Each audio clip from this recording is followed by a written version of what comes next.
अभी क्या हुआ है कि एएनआई ने मोहक मंगल पे 2 करोड़ 10 लाख का डेफेमेशन केस फाइल कर दिया है और मोहक मंगल ने जो एएनआई पे वीडियो बनाई थी वो अब डिलीट हो चुका है। मतलब मुझे लग रहा था कि मोहक मंगल के वीडियो के बाद एएनआई कुछ अच्छा स्टेप लेगा, बट उन्होंने उल्टा मोहक मंगल पे 2 करोड़ का डेफेमेशन केस फाइल कर दिया। अब एएनआई ने मोहक मंगल पे ये डेफेमेशन केस फाइल क्यों किया वो तो मैं आपको आगे बताऊंगा ही, बट ये भी बताऊंगा कि अगर एएनआई ऐसे ही करता रहा तो इंडिया चाहे अपने दुश्मन को वॉर में कितना भी चोट पहुंचा दे, बट हम इंडियंस एक वॉर कभी नहीं जीत पाएंगे। और वो है, पहले मैं थोड़ा शॉर्ट में समझा देता हूँ कि एएनआई वर्सेस मोहक मंगल, या यूं कह लो कि एएनआई वर्सेस यूट्यूबर्स का क्या मामला है। देखो पिछले कुछ दिनों से कुछ यूट्यूबर्स ऐसी वीडियोस बना रहे थे कि उन्होंने किसी बड़े कंपनी का कुछ 2-4 सेकंड का वीडियो फुटेज यूज किया था, और अब वही कंपनी क्या कर रही है कि उस 2-4 सेकंड के फुटेज के चलते उनके चैनल पर मल्टीपल स्ट्राइक्स दे रही है, वीडियो डिलीट करवा रही है और बोल रही है कि या तो 20, 40, 50 लाख इतने टाइम पीरियड में दो, नहीं तो तुम्हारा चैनल डिलीट हो जाएगा। सबसे पहले जिस यूट्यूबर का इससे रिलेटेड वीडियो आता है वो आता है पौरुष शर्मा का, बट तब भी लोग इसके बारे में उतना अवेयर नहीं थे क्योंकि पौरुष शर्मा ने उस कंपनी का नाम नहीं लिया था। बट ये पूरा मामला लाइमलाइट में तब आता है जब वही सेम कंपनी यानी कि एएनआई मोहक मंगल के चैनल पे मल्टीपल स्ट्राइक्स मारती है और बोलती है कि या तो इतने टाइम पीरियड में 48 लाख प्लस जीएसटी दो, नहीं तो तुम्हारा चैनल डिलीट हो जाएगा। जिसके बाद मोहक मंगल का वीडियो आता है और ये पूरा मामला हाईलाइट हो जाता है। अब एएनआई क्या है, क्यों है, वो ऐसा क्यों कर रहे हैं और उनके स्ट्राइक से आखिर यूट्यूबर्स का चैनल कैसे डिलीट हो सकता है, थोड़ा इसको भी समझ लेते हैं। देखो यूट्यूब का एक रूल है कि मान लो कोई यूट्यूबर ए है और वो किसी बी यूट्यूबर का कुछ सेकंड का कुछ फुटेज यूज करता है, तो इस केस में अगर बी यूट्यूबर चाहे तो उस ए यूट्यूबर के उस पर्टिकुलर वीडियो को ब्लॉक करवा सकता है, डिलीट करवा सकता है, या उस वीडियो पे क्लेम मार सकता है, जिसके बाद उस वीडियो की रेवेन्यू उस ओरिजिनल क्रिएटर के पास चली जाएगी, या फिर वो सीधा उस क्रिएटर के चैनल पे स्ट्राइक मारकर उस वीडियो को डिलीट करवा सकता है। अब इस स्ट्राइक से रिलेटेड यूट्यूब का रूल ये है कि अगर किसी के चैनल पे 90 दिन के अंदर 3 स्ट्राइक्स आ जाते हैं तो उसका चैनल 7 दिन में डिलीट हो जाएगा। अब आते हैं एएनआई वर्सेस यूट्यूबर्स पे। सबसे पहले तो एएनआई एक न्यूज एजेंसी नेटवर्क है जो बहुत सारे इवेंट्स का फुटेज रिकॉर्ड करता है और फिर उस फुटेज को अदर मीडिया चैनल्स को सेल करता है। मतलब इन चैनल्स ने एएनआई का सब्सक्रिप्शन ले रखा है जिससे इनको जाकर फुटेज रिकॉर्ड नहीं करना पड़ता, उनके लिए ये काम एएनआई कर देता है और बदले में उनसे पैसे लेता है। या यूं कह लो कि इन चैनल्स का भी एएनआई का सब्सक्रिप्शन लेना भी एक मजबूरी है। ऐसा क्यों कह रहा हूँ अभी आपको आगे समझ आ जाएगा। खैर अब भी एएनआई क्या कर रहा है कि जिस भी यूट्यूबर ने उसका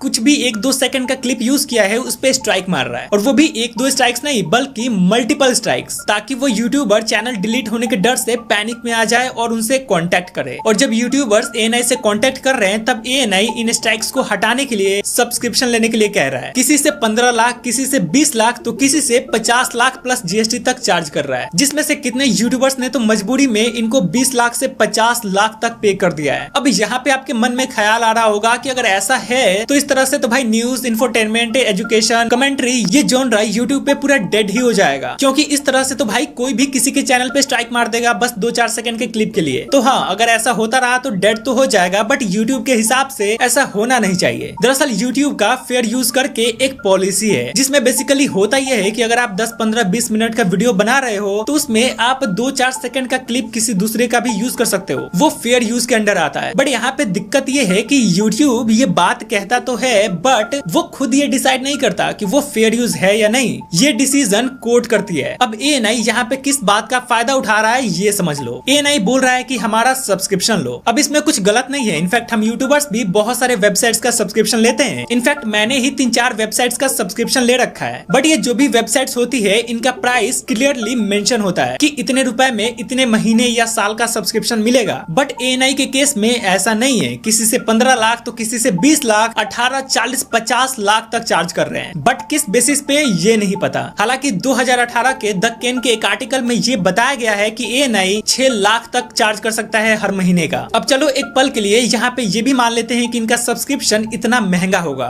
बट क्या ये इतने दिन से सो रहे थे कि अचानक इनकी नींद खुली और नींद खुलते ही ये सभी पे स्ट्राइक्स मारने लगे, और वो भी इतना स्ट्राइक कि क्रिएटर घबरा जाए, जिसके बाद ये जितना डिमांड करे वो देने पर मजबूर हो जाए। और एएनआई एएनआई के इसी बिहेवियर को लेकर मोहक मंगल ने वीडियो बनाई थी, जिसके बाद एएनआई ने मोहक मंगल पे 2 करोड़ 10 लाख का डेफेमेशन केस फाइल कर दिया है, ये कहते हुए कि मोहक मंगल ने हमारे कॉपीराइट मटेरियल को यूज किया और ऊपर से हमें डिफेम कर रहे हैं, जिससे हमारे कंपनी का रेपुटेशन खराब हो रहा है। एएनआई के चीफ एडिटर समिता प्रकाश ने भी अपने एक्स पे एक आर्टिकल शेयर करते हुए कहा कि पायरेसी फ्री स्पीच नहीं है, यूट्यूबर्स को पे करना ही होगा। हाँ, वो अलग बात है कि एक्स की कम्युनिटी गाइडलाइन ने उन्हें करेक्ट कर दिया कि भाई क्या सीन हो रहा है। खैर, एएनआई किस बात का फायदा उठा रहा है थोड़ा ये समझ लो। देखो, देश का कोई भी इवेंट हो, लगभग हर नेता का न्यूज कवरेज हो, सरकार का कोई भी मेजर इवेंट हो, उसका कवरेज कभी कभी दूरदर्शन नहीं तो हमेशा एएनआई ही करता है। 2018 में द केन अपने आर्टिकल में ये रिपोर्ट करता है कि 28 जून 2017 को इलेक्शन कमीशन ये अनाउंस करता है कि वो एक प्रेस कॉन्फ्रेंस में वाइस प्रेसिडेंशियल इलेक्शन का शेड्यूल बताएंगे, जिसके बाद इस न्यूज को सभी मीडिया चैनल्स कवर करते हैं, बट किसी का भी कैमरा अंदर अलाउड नहीं था सिवाय 2 के, एक स्टेट ओन्ड कंपनी दूरदर्शन और दूसरा था प्राइवेट कंपनी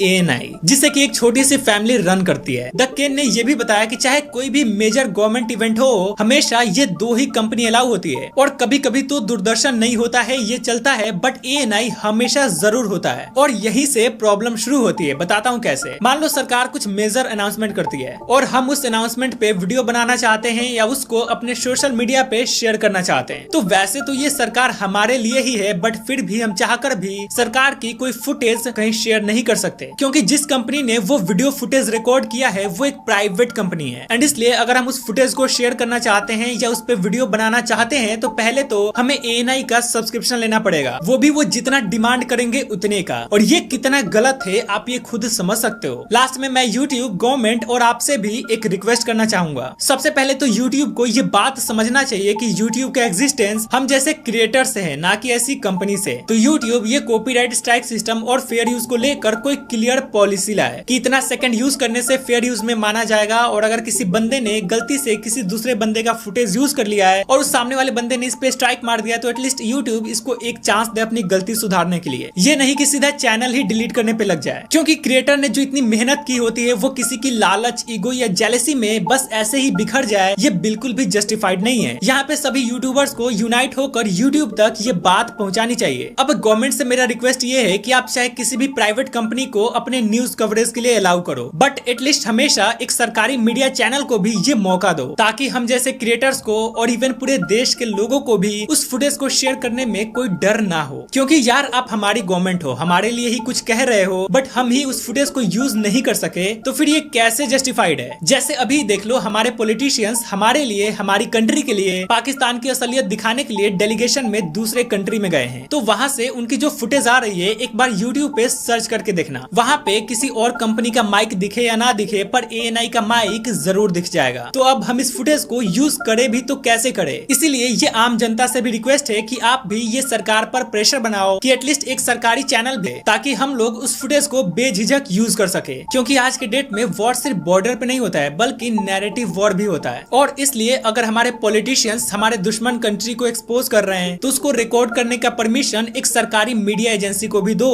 ताकि हम भी उस फुटेज को यूज कर सके और उस पर वीडियो बनाकर इस नैरेटिव वॉर में जीत सके, अपनी एनिमी कंट्री की रियलिटी दिखाकर।